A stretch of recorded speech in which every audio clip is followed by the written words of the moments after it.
Hey everybody, what's up? Welcome back to the channel. A couple days ago I posted something on YouTube that said, hey, basically, whoever posts or asks questions here in the next 48 hours, I am going to answer those in an upcoming video. And so this video is kind of an Ask Me Anything.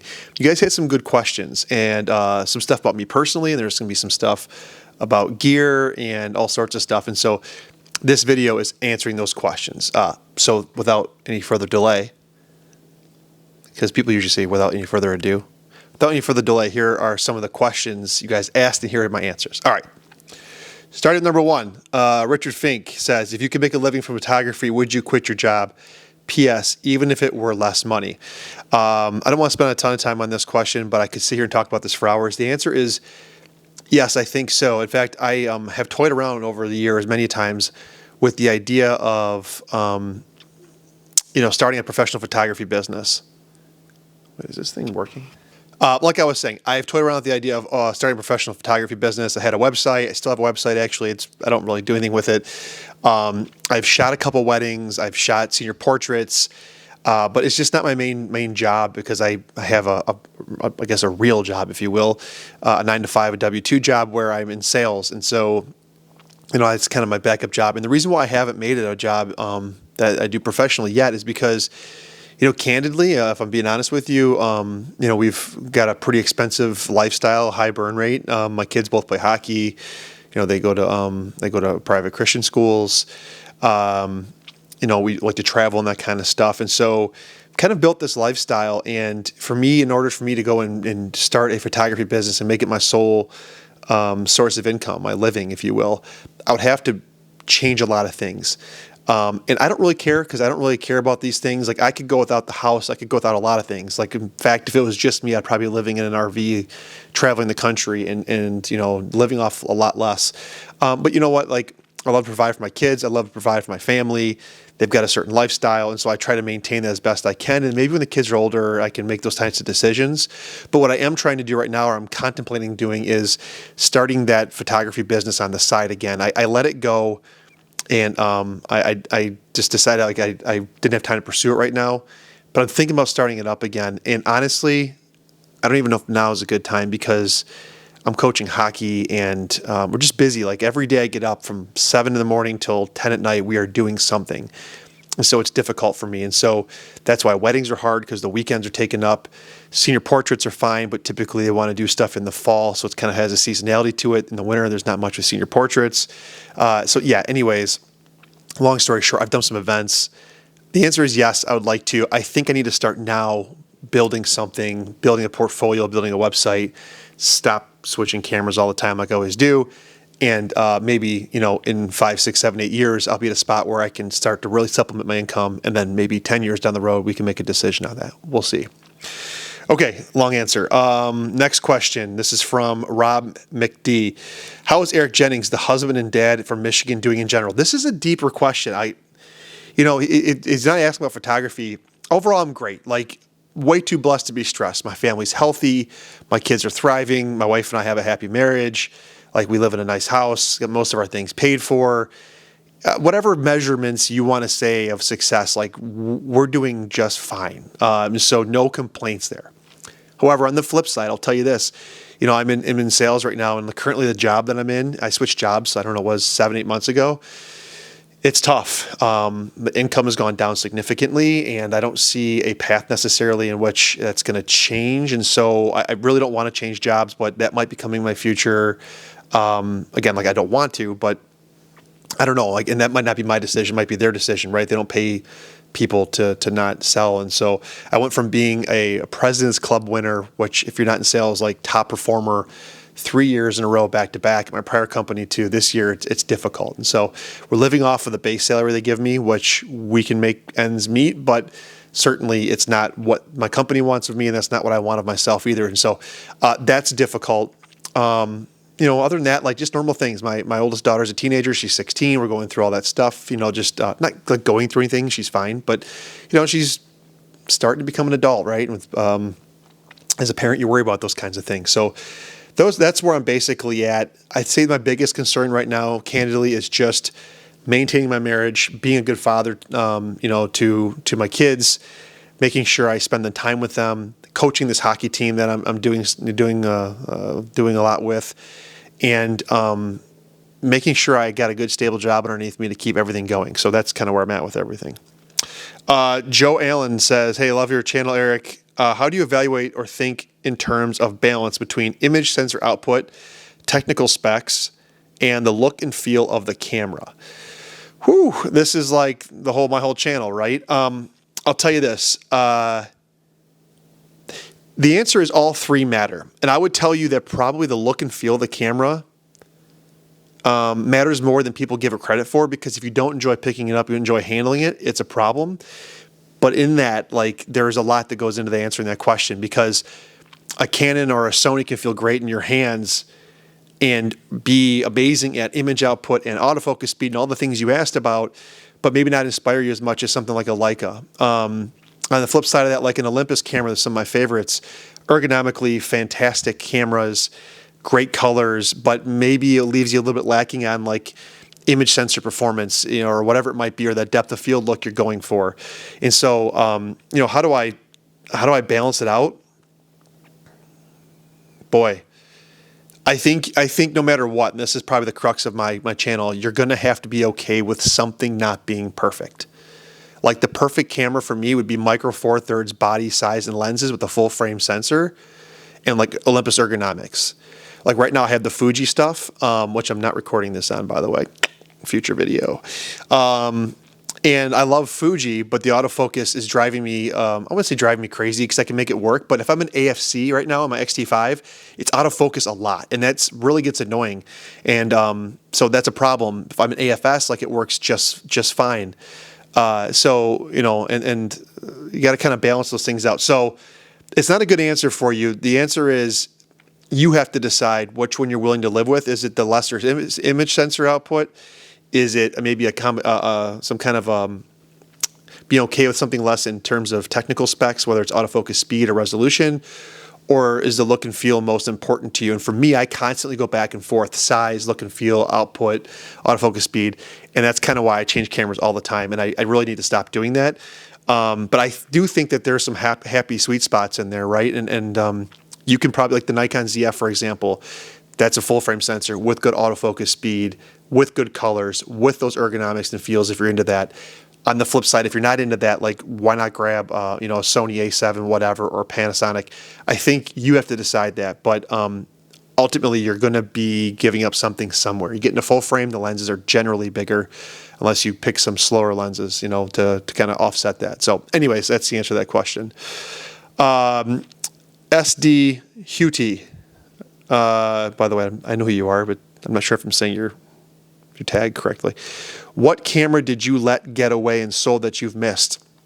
None. I buy everything.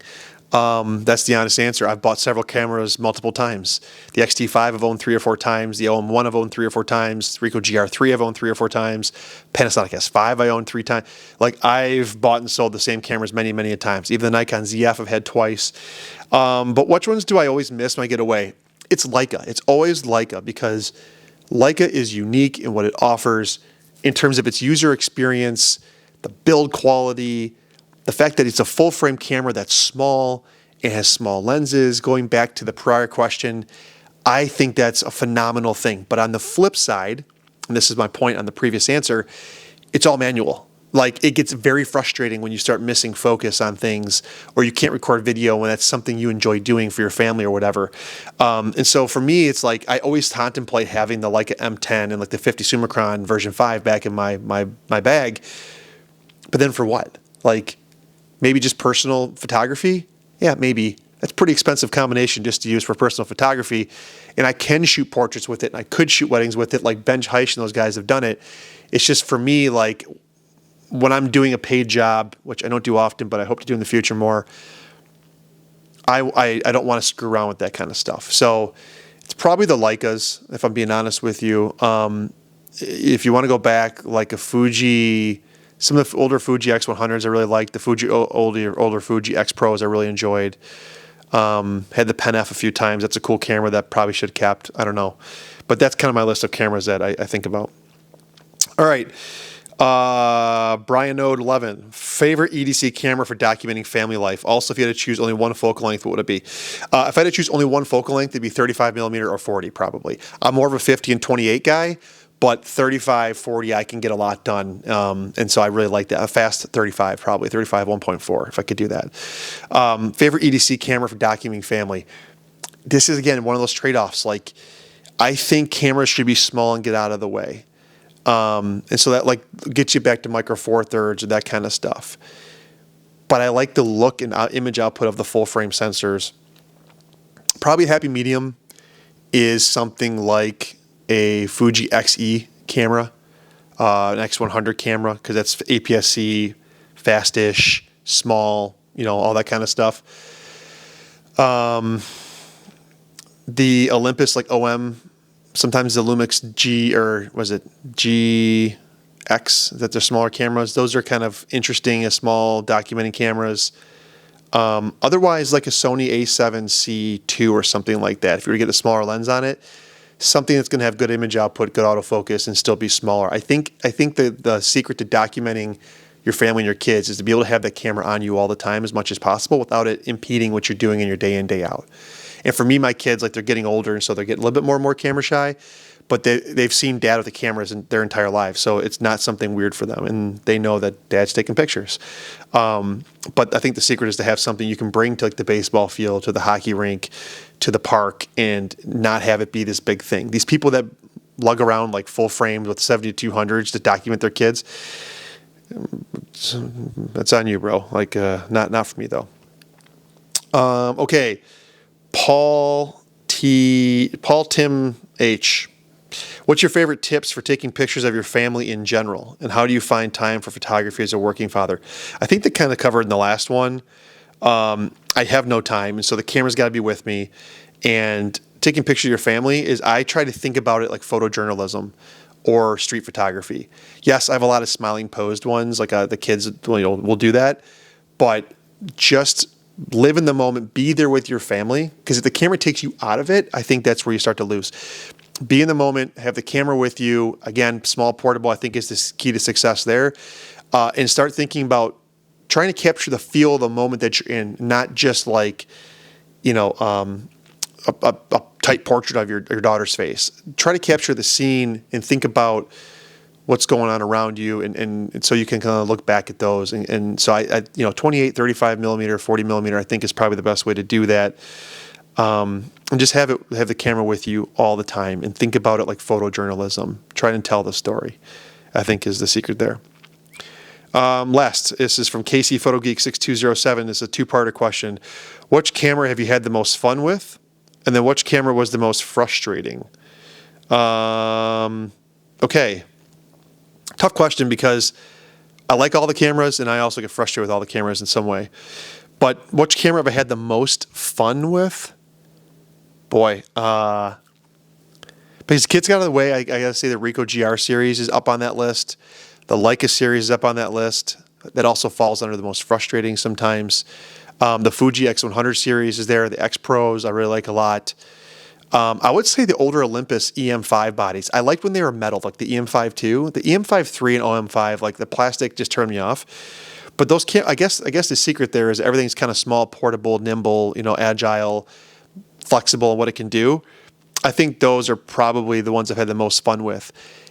On the flip side, or kind of adjacent to that, when I'm interested in carrying a larger camera, not a Toyota Camry, a camera, the Leica SL2S that I had a lot of fun with that as well, just because it was such a great experience. The EVF is phenomenal. It's an all metal camera, and it was just felt super premium in your hand, but not with the big SL lenses. I did it with a 50 millimeter Summicron M mount lens. I just adapted, and that was a lot of fun for me because it took away that issue of missing focus, because it could just punch the joystick in and it would zoom in on your subject.